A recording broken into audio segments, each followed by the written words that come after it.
Welcome back to Digging Deep, the podcast where we offer bereavement bites for time-pressed professionals and where we explore the trends, challenges, and the stories that are shaping the future of the death care profession in Canada.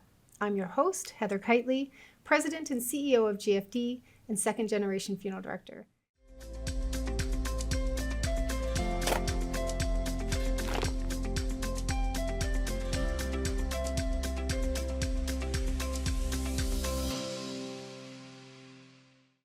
Today we are recording live from the Ontario Association of Cemetery and Funeral Professionals annual conference in Niagara-on-the-Lake, and today's guest joins me to explore the importance of final resting places, why they matter to grieving families, especially younger millennial generations, and how cemeteries can continue to offer space for healing and connection. But before we jump into that conversation, if you're enjoying Digging Deep, please don't forget to follow, like, comment, and share.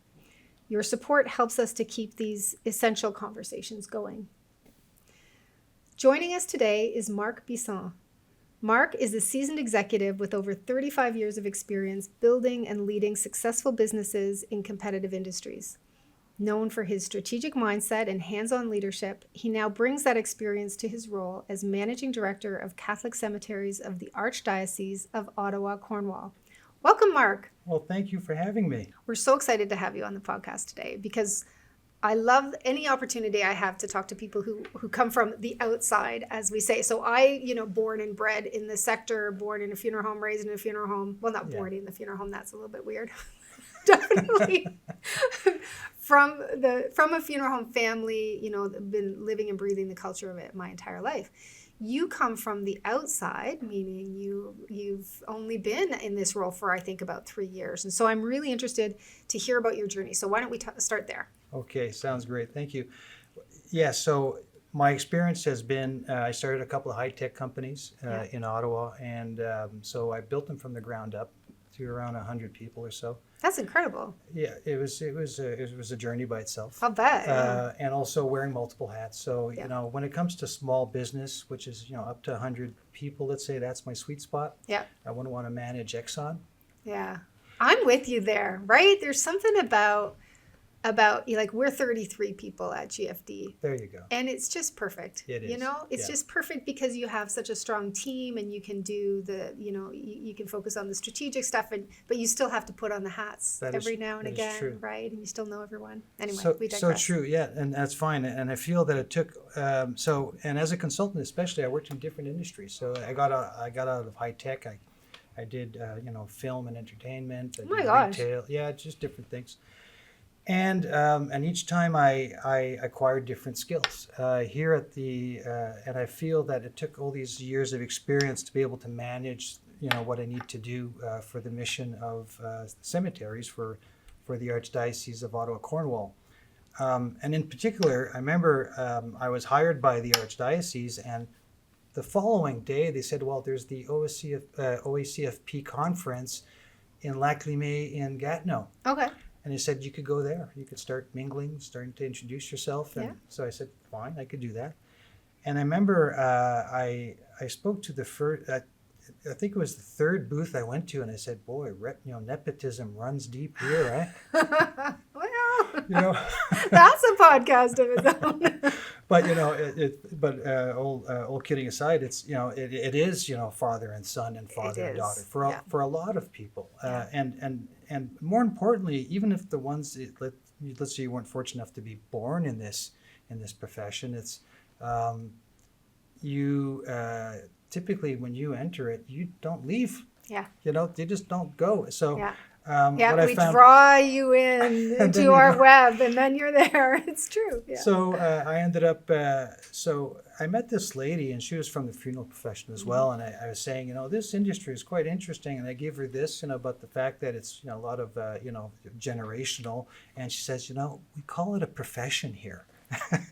Yes, the industry word. Yeah, that's true. So, and at the end of the day, I stood corrected, and it's so true. It is a nice profession. So, all this to say that my journey to Catholic cemeteries really came from a place of wanting to serve. Of all the other places I've been, different industries, whatever, it's business only. Did you seek it out? Like, did you say, I want to work at a cemetery? Or was it like, I want to serve, I want to give back, and then that search kind of led to the cemetery? Which was it? I didn't search; they found me out. No, really? Yeah, so they sought me out, and because they thought, instead of hiring somebody from the profession and trying to teach them business, they said, let's find somebody who's adaptive, been to many industries, and forward thinking. and then let's teach them the profession, or Yeah. I'll teach myself that profession. Yeah. So that's the approach they took, and I think it's the right approach. And it's and for my replacement eventually, I am 61. I won't be here forever. It's definitely who I'm going to be looking for. It's going to be somebody with business skills for above and beyond. And then if they come from this profession, then bonus. Yes. You know? Yeah. So the difference with this profession is that it came with it's not just business. It's not just numbers. It's not just human resource and operations.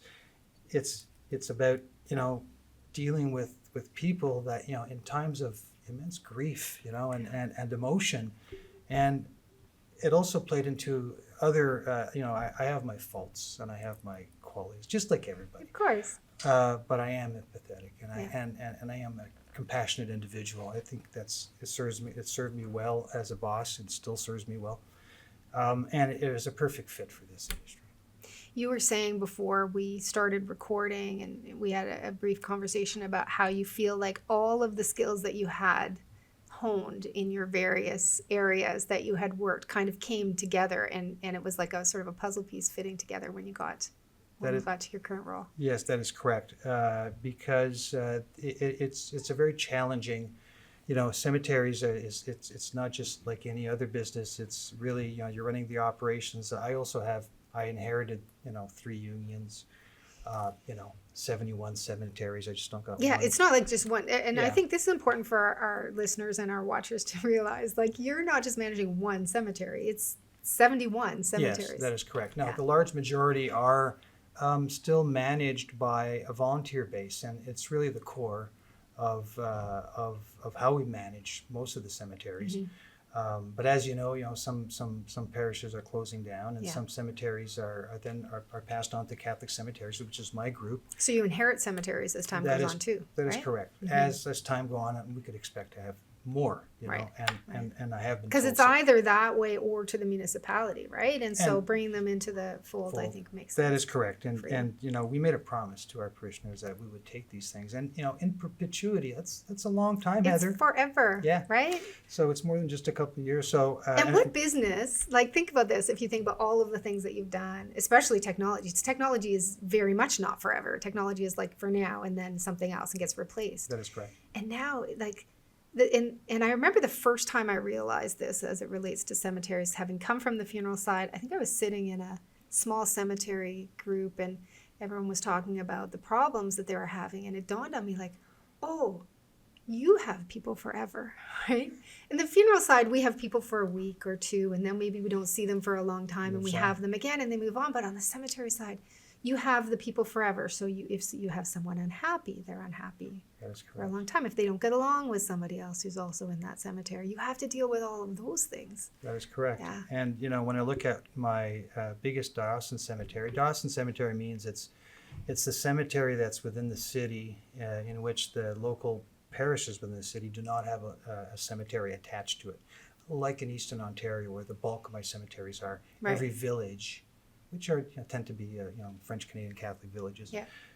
more towards the St. Lawrence Seaway. It's more English, like towards Cornwall, but they're all the majority are Catholic, and they all have a cemetery attached to it. In the day where horse and buggy to the next village was a trip to Montreal or a bit Right. less. Right. So it made sense that they would be there. That is correct. But within the city, they opened up the parishes, and the Catholic faithful would seek these diocesan cemeteries. So they tend to be bigger. So they're on their own, basically. That is correct. And it's got not tied to a parish, and it's tied to the diocesan center, to the archdiocese. So Right. the big one on Montreal Road, which is at the corner of Montreal and Saint Laurent, that's Notre Dame Cemetery. That one has 300,000 souls. Wow. So 300,000. that is correct, and people think it's full, and it isn't. That's amazing. Yeah, That's there's not. still a lot of Yeah. there's still a lot of space, It's and a beautiful I was coming cemetery.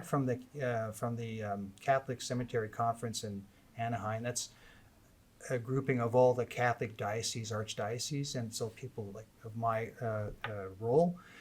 And I was coming back, and I was taking an Uber back home, and I was telling, we had a discussion with the Uber driver, and Yeah. he said, and he says, as you know, and he was a Lebanese immigrant from 10 years ago.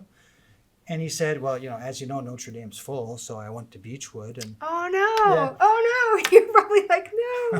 Is it too Well, late? no, it's and the thing is, it's not the first time I hear it. Right, So it's right. just we have to educate the public that there is space out there, and Right, that it's right. and especially it's going from as you know, caskets to urns more, Yes. to Yeah. cremations. Yeah. But what inspired me the most, Heather, in joining was the mission, and that's the difference between any other industry that I was at. Is that it's actually pulling at the heart, and Yeah. and we're dealing with people, which on a level it's just not a customer client Yeah. relationship. On a visceral, tender, sensitive, That is correct. meaningful level. That And is- what other opportunity do you have to do that, right? In what other industry? That is correct. Yeah, So amazing. honoring life, faith, traditions. Yeah. These all are all possible. So it's both humbling and deeply motivating to be part of something that touches people's lives at the most vulnerable moments. Yeah.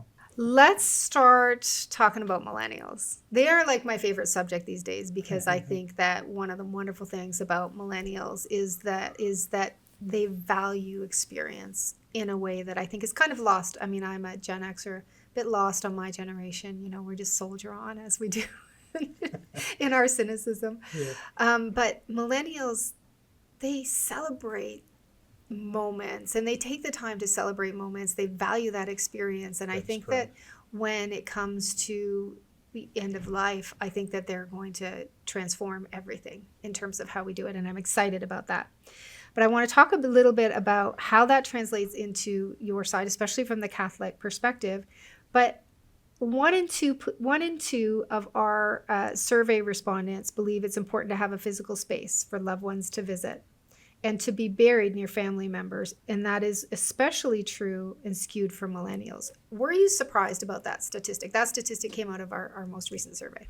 I was at first, but then I thought about it and I said, and it's true that, millennials, my kids are millennials. Yeah. So, and when I talk to them about what I'm doing now, because they kind of followed my career as well, Yeah. obviously. They're like, what the heck are you up to, Dad? Yeah. This is an interesting end-of-life career. That's correct. Yeah. So and it's true that they value more experiences over physical possessions like a house and this and that. Like Yeah. for me, when I graduated from university, I couldn't wait to buy a house. Yeah, me too. I Yeah. want to settle down and have a family. Yeah. And for them, it was that they would value experiences. Going out on a trip was more valuable for them than putting money aside. So that statistic really speaks to something that's deeply human, right? Our need for connection, Yeah. continuity and belonging. Even when a time when there's so much of life has become digital Yeah. and transient, people, especially the younger ones like the millennials, are rediscovering the importance of having a tangible place to remember. Like those real moments, right? The physicality of it. I hadn't thought about it from that perspective. Maybe it's also you coming from your tech background too, right? And thinking about it, that the need for something to feel real. That is correct, which hasn't been really present in their life, really. Yeah. Besides physically touching a relative or this and that, but Yeah. everything has changed so much in their life. I always feel that I always thought that my generation and then yours and then everybody else, we all We had lived plenty. experiences. We had plenty of real. Yeah, Yeah, and that's true. my dad, well, he saw he didn't see the plane. He was a bit after that, but so many things that happened since then. Yeah.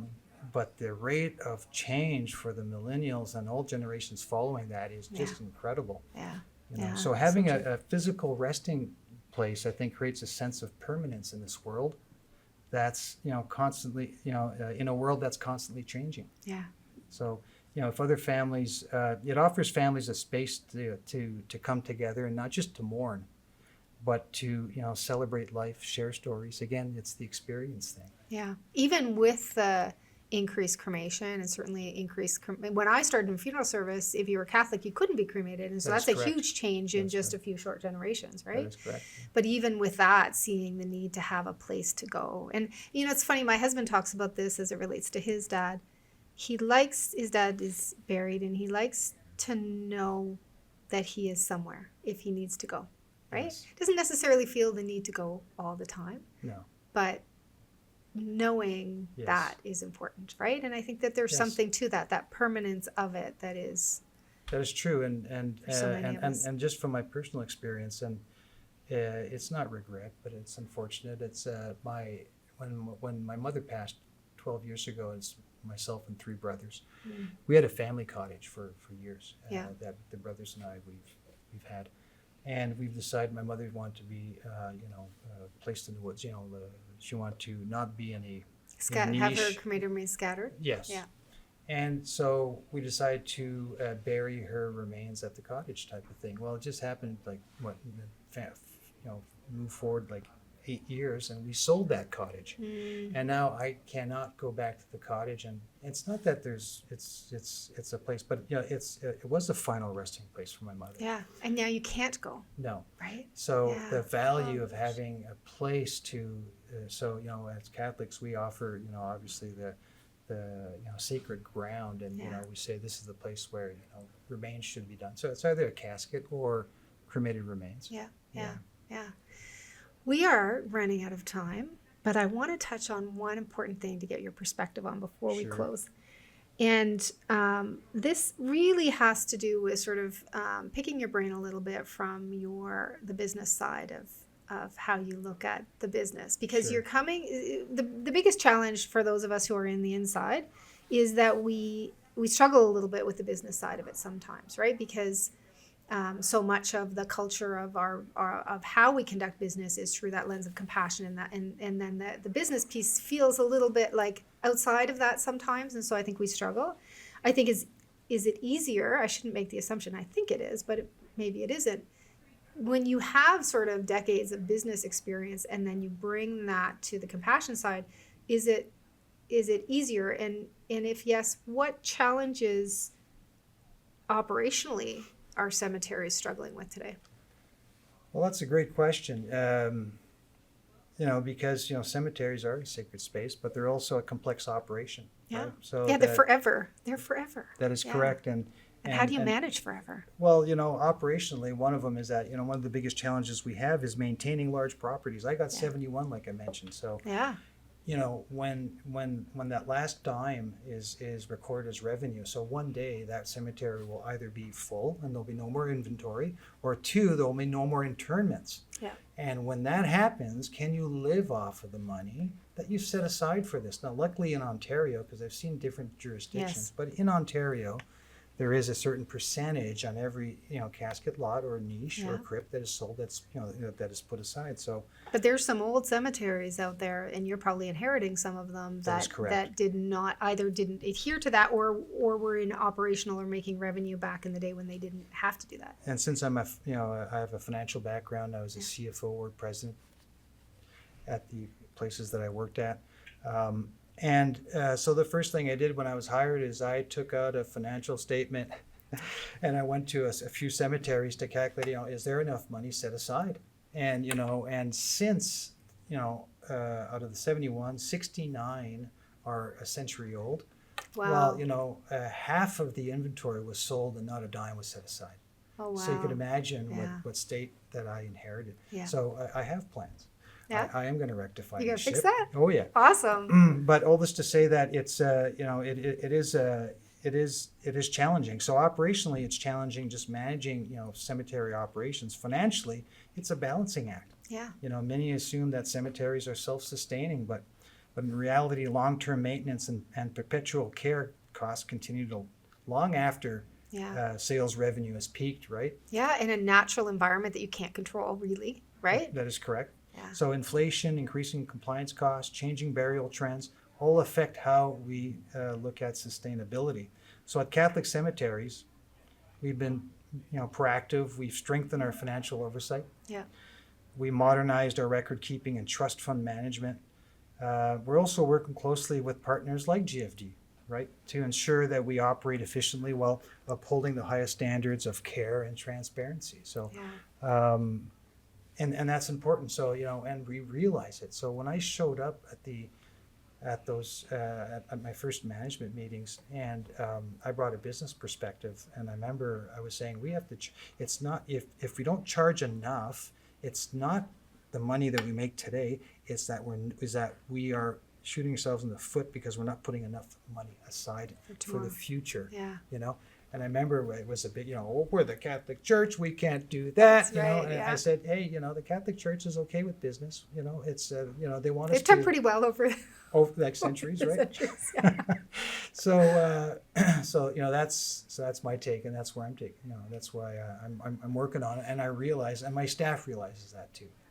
Right. I would love to have you back on to talk more about what you're doing to sort of build that sustainability, especially with having so many locations. I know the work that we do with cemeteries. I mean, of the many things that GFD does, I'm super proud of that work because I know it makes such a difference, such a tangible difference in, especially those cemeteries that. I remember when we first launched the care maintenance product, I had a cemetery operator come running across at a conference and give me a big hug. And she said, I cut the grass 2 times this year. It was so great, right? And so it's that tangible pieces where we can make a difference.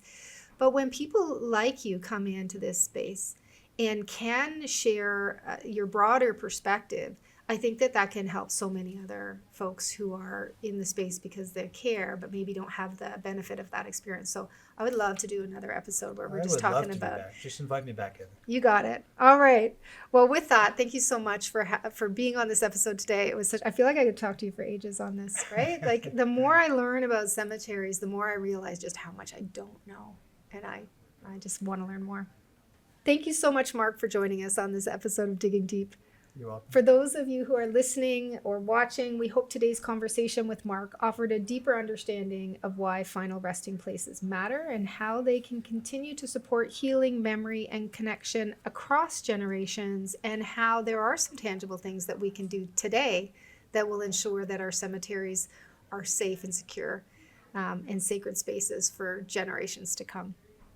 If you found this discussion valuable, please be sure to follow, leave a comment, and share this episode of Digging Deep with your colleagues or your friends or anyone that you think might value from hearing our conversation.